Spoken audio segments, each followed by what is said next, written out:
Ro'zaning birinchi kuni qanday o'tdi? Men hech ham qiynalmadim, otajon. Mashalloh, mashalloh.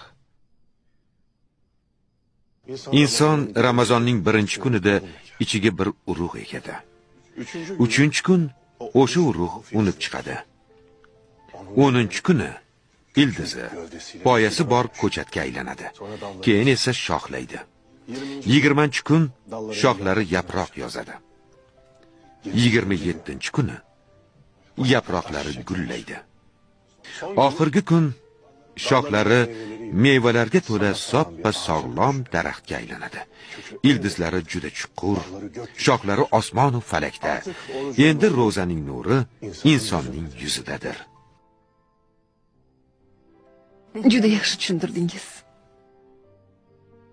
Har bir Ramazonning o'zgacha rangi bo'ladi.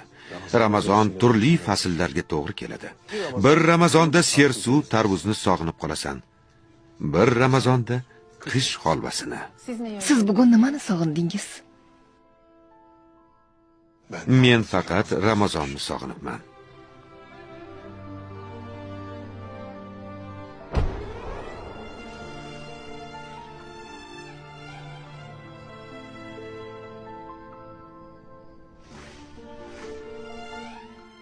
Bizni Ramazonga yetkazgan Allohimga hamd bo'lsin.